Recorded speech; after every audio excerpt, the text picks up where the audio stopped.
Yeah, little basic diary update style for hub nutters, even though I'm not hub nut. Yeah, so Betty, as you can see, so Betty is still here, but it won't be for much longer because we finally have progress. Ian's been having nightmares with getting it registered, but it is now registered. So I managed to get it back in the workshop after some frantic mechanical work earlier on in the week, when Betty decided that she would follow suit follow New Zealand's example at the beginning of the COVID outbreak and go into lockdown. And that is exactly what she did. So there's a couple of vids of me struggling to start it, trying to figure out what's wrong with it, blah blah blah. Turns out it was the immobiliser.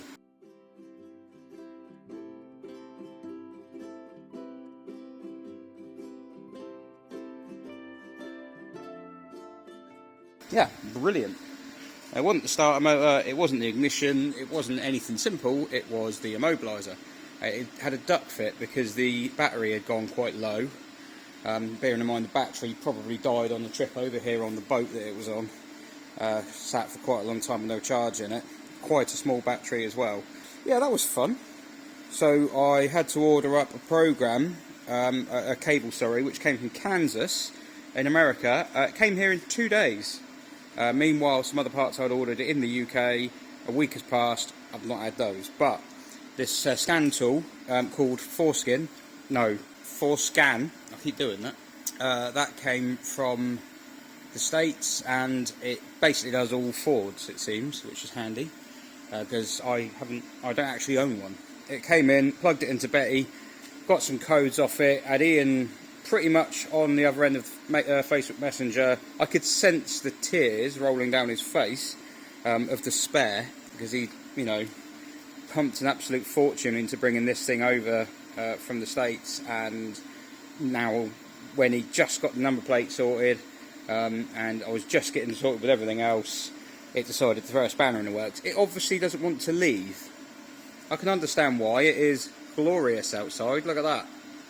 But even though it's 27 degrees in here, yes, 27, it's supposed to be in Wales, and we managed to get it going again, reset the immobiliser and the interface between the ECU and the body control module, because lol, Ian saying how this was quite a simple car, nah.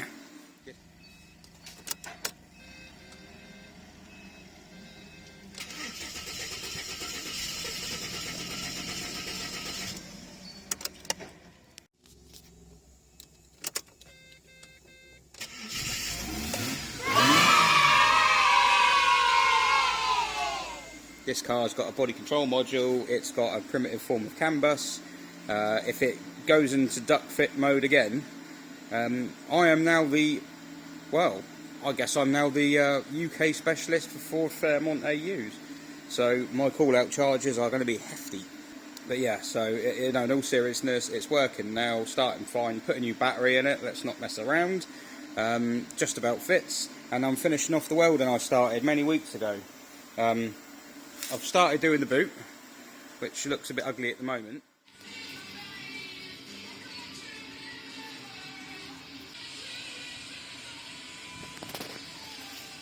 But the reason being is that that's actually a bit of Citroen BX door. The top of a Citroen BX door. Shortly to go in Betty. Okay, so, because I measured once and cut twice, this is too small. But luckily I have another door. I shall draw around that, cut it out again. The metal here is fairly pitted, but it's alright, it is solid. And it seems, you know, I mean, where'd you stop? So that's a new piece in there, as you can tell by the welds. There's a couple of holes I've put in here. This is actually that's a bit of tape under the hole there. This is just self-etch primer, which that will be an extra drainage hole to stop this filling up with water again.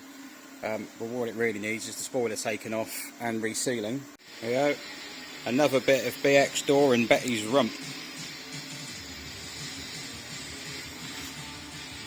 Yeah, I fell out with her the other day, but then we made up. So yeah, just tacked on the next piece with the bumper mounts done. These I'll come back to later. Looks like it's startled, doesn't it? Yeah, so basically just making bits here out of BX door. So that's tacked in at the moment. The reason I'm doing it in separate pieces is because I can't make the fold. I can do the fold along there because that's a straight line, I think. But this one here isn't. So you'd end up with this kind of bit that got wider as it went along and then came back. And I can't do that. So I'll make it out of separate pieces. Yeah, I mean, I'm not a body shop at all. Well, I'm a person. I'm not a business. But yeah, I'm not a body technician. I just make stuff out of metal and weld it in. So I'm sure a body shop will take what I do here and make it a lot nicer. But just to try and sort it while it's here, so it doesn't keep letting water in, hopefully this will do. Also, the more astute of you will have noticed that the rectangular holes that were there and there have gone. You're thinking, why have you taken out this massive panel? Well, the panel I took out, which is this one, so that went, obviously it's going to be 2 panels, but that went about there, had these rectangular holes in, which the new number plate, which follows that line there, will miss, so you'll be able to see the holes behind it, which is no good. Also, the back of the panel, a fair bit worse. That is Swiss cheesed. So yeah, we're going to 2 birds on the head with 1 stone. I mean, there are some bits I'm replacing that didn't really need it, but it's just easier this way. But so yeah, the next thing is to make the piece that goes in there, and then that's hopefully my last bit of fabricating done. Well, I'm not entirely sure I've got this line right, but yeah, there's going to be a curve along here. I think it'll be alright. What do you reckon? We'll see. You see, I kind of want to, I mean,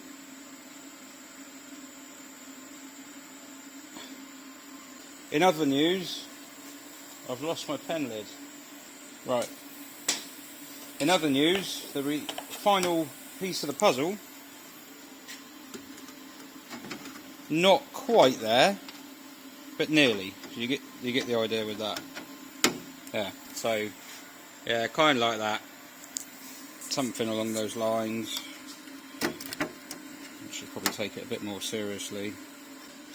It did fit quite nicely just now, because I got the camera out. It stopped fitting nicely. Balls to you.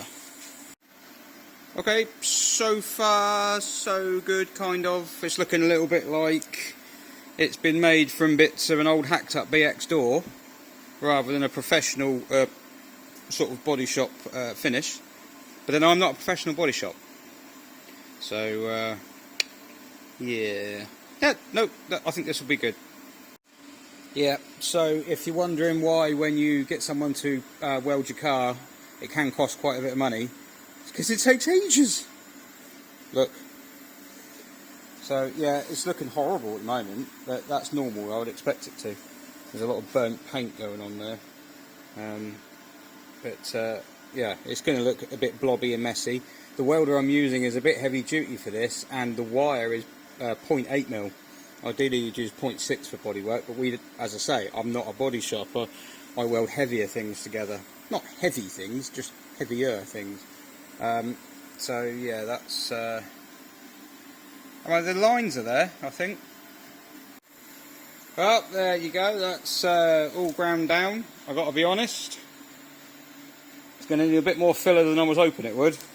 It's dipped and stuff in places, but that's actually, I'll be honest, because you know, it's not worth trying to act all cocky about it. That's hard. Doing that was probably one of the hardest bits I've had to fabricate on a car, like bodywork wise. There's so many little corners and creases and curves, and it turns out I've ballsed it up anyway, because there was another curve that I've missed here because of the way I've curved everything else. It flares out in the middle and it dips in here. So so it goes in and then out, and then in and then out again. But as I say, I've brought this lip out. I brought this out quite proud, so I can shut the boot now finally and see how it sits. See how far out I am.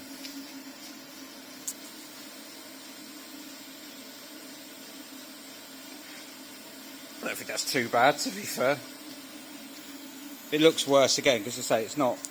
There's all sorts of funny shiny edges, so it's making everything look a bit more wonky than it actually is. But bearing in mind there's nothing on that at all. There's no filler, nothing. I don't think that's too bad. Could be better, could be worse. Little face, murdered.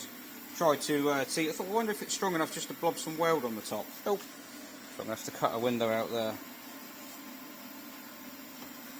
But yeah, I think that's alright. I'll slap some primer on this. I'll put some seam sealer on them, and then I'm going home. Yeah, can't quite work out if I'm happy with that or not. I mean, I'm not really, because it's like there's a lump there. But yeah, that was quite difficult to do. It's got to be said. That is a very curvy car. It's got curves on its curves, hasn't it? There's nothing. I mean, look at the windscreen. I noticed it from this angle. Look at that. It's ridiculous. It's so curvy. It's just the curviest thing. It is the Kelly Brook of cars, which should mean that it's extraordinarily attractive. But well, I'll let you make your own mind up. Betty's getting a wash. See? Why is Betty getting a wash? She's not been picked up until Thursday. It's currently Sunday. The reason is that Betty hasn't been cleaned since she got off the boat from New Zealand, and because Ian owns it, I can't imagine it was cleaned in New Zealand either. And the other reason is that it's very, very hot. In fact, last time it was this hot, I think it eradicated the dinosaurs. And so part of it is for Betty, and part of it is for me. Seductive curves, purposeful lines, perfectly judged proportions. These are all things Betty does not possess. It's Betty's last night here. Well, assuming all goes well, it might not, as things tend not to. Ian is due down tomorrow, and he's going to be reunited with Betty, and will be Betty, sorry. You can't take the southerner out of me, can you? Be reunited with Betty and be taking it back to Wales, taking her, she, whatever, on Friday. So I've got a couple more jobs left to do, because as you probably, well, you've either seen it or you haven't seen it, we had some problems. Yeah, some immobiliser issues. But yeah, the job we're doing at the moment is Gearbox. The gasket is leaking on the Autobox. Obviously, those who've watched the New Zealand trip he did, including myself, saw him and there's a sticker on the boot lid. Badgertronics, doing the gearbox oil because it was old and manky and black and horrible, and it should be red. So they've changed that. But while the car's been here, we've noticed some huge puddles under it after it's been parked up a long time, and it has been parked up a long time because DVLA. When they did the gearbox filter change and fluid change last time in New Zealand, didn't have a new gasket to hand. However, Ian has been on eBay and has bought, for a SsangYong, because that's what that's for, a gasket, and we're hoping that that fits. SsangYong Action, Corando, Kirion, Musso, Rexton and Rhodius, which is the absolutely shocking looking one. The sort of MPV type thing. It might be the same as that. So there's nothing on there to say Ford, but we're led to believe it is the same gearbox as one of those. So yeah, up on the ramp doing that, and then after I've done the gearbox, you can't see it at the moment, last boot repairs up, do this from reverse, there, done a bit of tidying there, a bit of seam sealer. Obviously it'll be done properly by a body shop one day, but and I've bought some paint. Now I went to my paint supplier and said, I've got a Ford here from Australia. It's actually from New Zealand. I mean, I don't think people from New Zealand would mind being mixed up as being Australian. Oh no, they hate it, that's right. So yeah, there's a fuel flap for Betty, which is I've taken off. I rang my paint supplier and said I've got a code, which we think is either O2 or OZ, which are Oz, which I thought was quite cool. The colour of the car is organza, and I hoped they could make some up for me, mix some cans. They couldn't, so I said, right, okay, in that case, I'll come down and I'll bring said part, and they said, well, you can, but we can't make it till next week.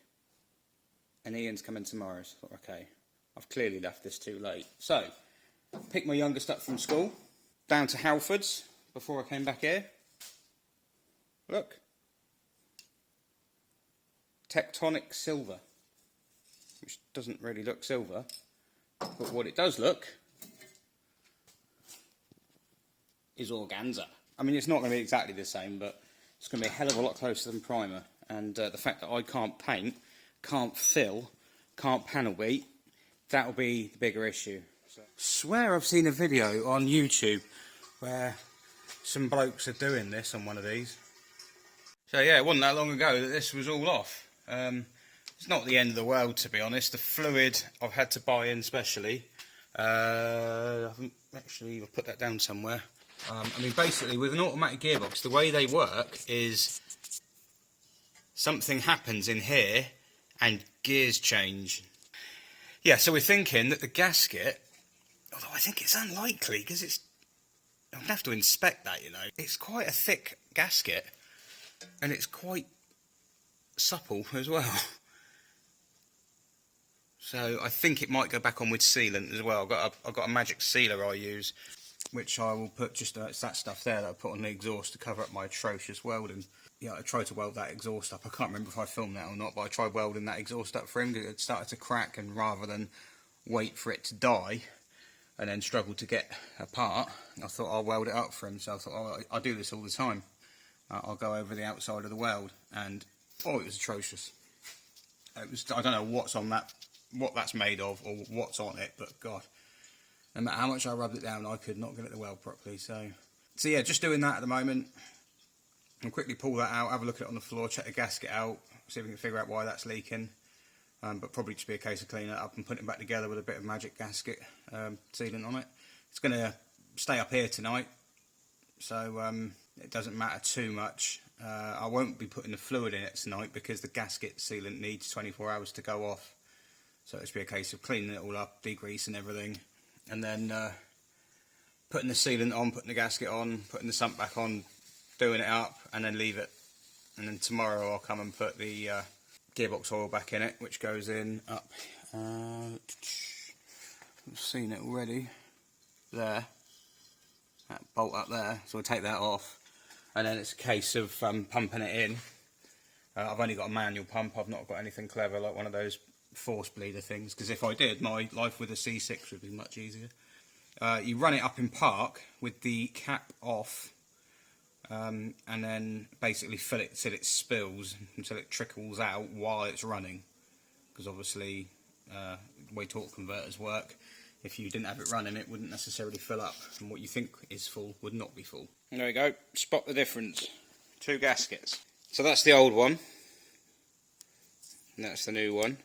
Obviously, new one's a bit more supple. Old one, to be honest, isn't, you know, it's not gone hard or anything. I can't find any obvious damage in it either, to be honest. I was expecting to find something. The only thing I can pick up is that it is noticeably thinner. So in the thickness of the lowest part of that channel to the other side here, using my accurate depth gauge measurement, is about 1.5, 2 mil. That one's more like 3. It's a bit chunkier. It's chunkier all round, so it's a bit manky around there, so we could probably do with a bit of a clean up. But I can't really see any reason why it would leak, because you know, unless it's warped or something, but it's not exactly tight, you know. So yeah, I'll clean all this up, use a bit of sealant on it this time as well, belts and braces and all that. That's the special oil. So that came from eBay, well, from these guys on eBay. For Ford Falcon and Fairlane. Oh no, it doesn't say Fairmont. Oh, that's no good. No good, throw it away. Spoke to Ian just now and he said the change they did in New Zealand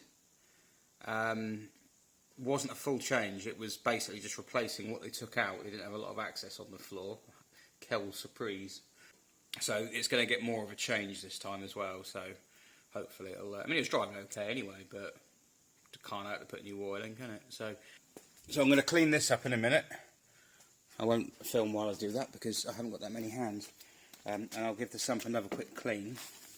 This is the area it was leaking from here, I'm pretty sure.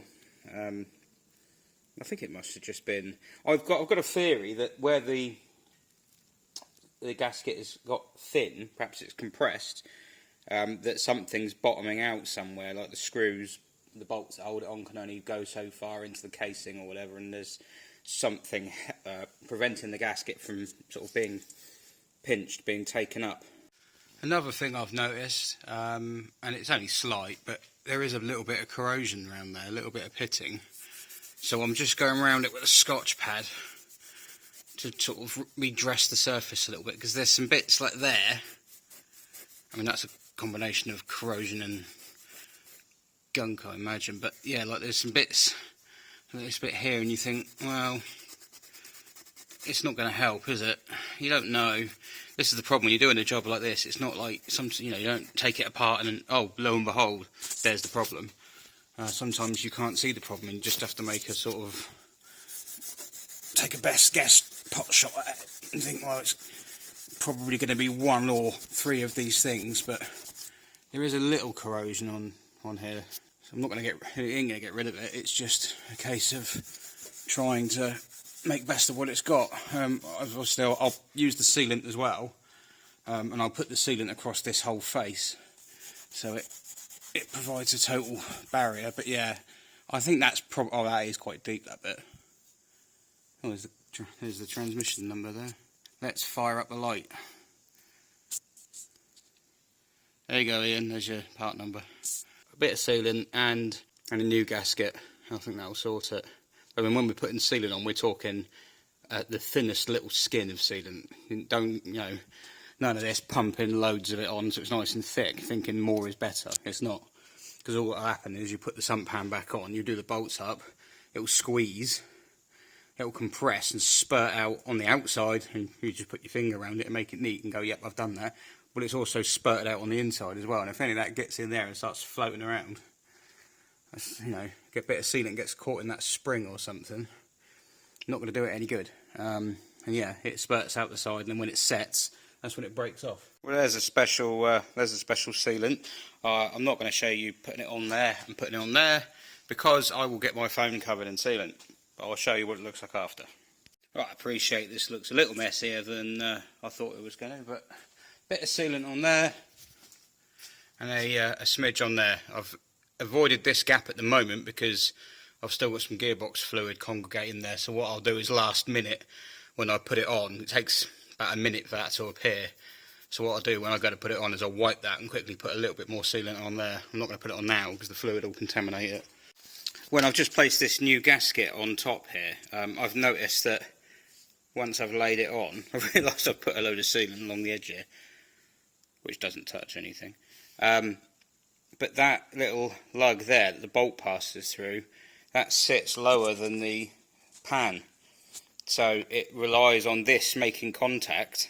So you keep tightening up until that makes contact with the gearbox, and that's compressed the seal the right amount. This registers the seal, but it doesn't actually pinch it, if you like. The seal is held in by the whole pan. Okay, fine. So that means if this was thinner than it should be, because it was old, and this was butted up against the gearbox, and that wasn't getting pinched tight enough, it would leak. So I reckon that's probably what it was. Alright, there we go, that's all back on. Yeah, it's a funny old design actually. So that touches the gearbox body, and that's what sort of dictates how tight the seal gets pinched. So most of my sealant here, to be honest, isn't going to be doing much at all. I mean, you can see it has pinched the sealant, so it's going to create a nice seal. But yeah, majority of the stuff I put on isn't really needed. But that tube was going off anyway. I had to dig that one out with a screwdriver, so it's not the end of the world. So I'll let that go off tonight. It says to you, you can. I have used it straight away in the past, but there's no need to use it straight away now. So I'll let it go off. That's what it says to do on the tube. Give it its best chance of setting properly. And yeah, put some oil in it tomorrow, and hopefully that'll be that.